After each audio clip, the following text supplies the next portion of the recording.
Can God protect us even from overwhelming enemies? Let's look at 2 Chronicles 32. What happened as a powerful Assyrian king threatened Jerusalem? After these things, and this faithfulness, Sennacherib king of Assyria came, entered into Judah, encamped against the fortified cities, and intended to win them for himself. When Hezekiah saw that Sennacherib had come, and that he was planning to fight against Jerusalem, he took counsel with his princes and his mighty men to stop the waters of the springs which were outside of the city, and they helped him. Then many people gathered together, and they stopped all the springs and the brook that flowed through the middle of the land, saying, "Why should the kings of Assyria come and find abundant water?" What encouraging and faith-filled words did Hezekiah speak at the city gate? Hezekiah vigorously rebuilt all the broken sections of the wall, erected towers, constructed another wall outside the first, reinforced the terrace of David's city, and made a large supply of weapons and shields. He appointed military officers over the troops, assembled them in the square of the city gate, and spoke these words of encouragement: "Be brave and be strong. Don't let the king of Assyria and all those warriors he brings with him scare you or cause you dismay, because our forces are greater than his. All he has is human strength, but we have the Lord our God, who will help us fight our battles." The troops trusted Judah's king Hezekiah. Did the Assyrian king mock the God of Israel, claiming he would fail like all the gods of other nations? When Sennacherib and his troops were camped at the town of Lachish, he sent a message to Hezekiah and the people in Jerusalem. It said, "I am King Sennacherib of Assyria, and I have Jerusalem surrounded. Do you think you can survive my attack? Hezekiah your king is telling you that the Lord your God will save you from me, but he's lying, and you'll die of hunger and thirst. Didn't Hezekiah tear down all except one of the Lord's altars and places of worship? And didn't he tell you people of Jerusalem and Judah to worship at that one place? You've heard what my ancestors and I have done to other nations. Were the gods of those nations able to defend their land against us? None of those gods kept their people safe from the kings of Assyria. Do you really think your God can do any better? Don't be fooled by Hezekiah. No god of any nation has ever been able to stand up to Assyria. Believe me, your God cannot keep you safe." Did the Assyrians try to cause doubt of Israel's God? Do unbelievers still encourage skepticism? And his servants said still more against the Lord God and against his servant Hezekiah.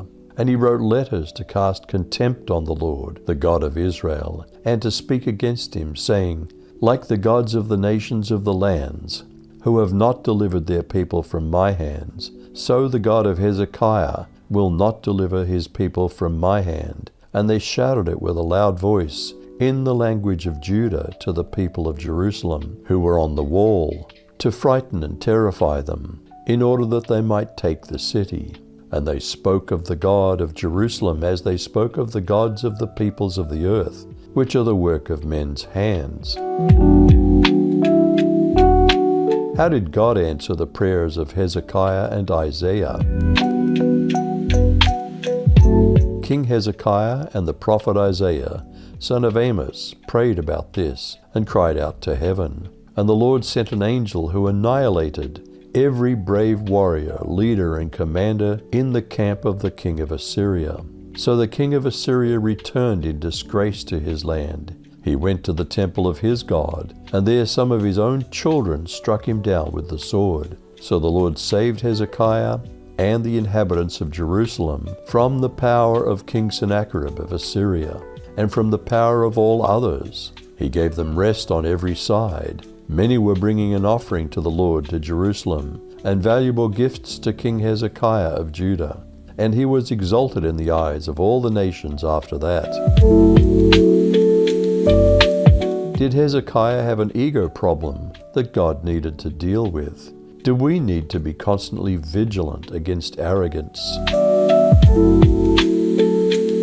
During this time, Hezekiah became critically ill, and he prayed to the Lord. The Lord spoke to him and gave him a sign, but Hezekiah's response wasn't commensurate with what had been done for him, because he was arrogant in heart. So wrath came upon him, upon Judah, and upon Jerusalem. But Hezekiah humbled himself while he was arrogant in heart, and the inhabitants of Jerusalem joined him in this. As a result, the Lord's wrath did not come upon them during Hezekiah's lifetime. Did God bless and honor Hezekiah abundantly while in office? And Hezekiah had exceedingly much riches and honor, and he made himself treasuries for silver and for gold, and for precious stones, and for spices, and for shields, and for all manner of pleasant jewels, storehouses also for the increase of corn, and wine, and oil, and stalls for all manner of beasts, and coats for flocks. Moreover, he provided him cities and possessions of flocks, and herds in abundance, for God had given him substance very much. This same Hezekiah also stopped the upper watercourse of Gihon, and brought it straight down to the west side of the city of David. And Hezekiah prospered in all his works. Did a good king die blessed with honor and buried with respect? Even in the matter of the envoys of the rulers of Babylon, who sent to him to inquire of the miraculous sign that had happened in the land, God left him alone only to test him, that he might know all that was in his heart. Now the rest of the acts of Hezekiah and his deeds of loving kindness, behold, they're written in the vision of Isaiah the prophet, the son of Amos, in the book of the kings of Judah and Israel. So Hezekiah slept with his fathers, and they buried him in the upper section of the tombs of the sons of David. And all Judah and the inhabitants of Jerusalem honored him at his death, and Manasseh his son became king in his place. Who's our greatest enemy? Will God protect us from him? But the Lord is faithful, and he will strengthen and protect you from the evil one. Can God protect us from even overwhelming enemies? You decide.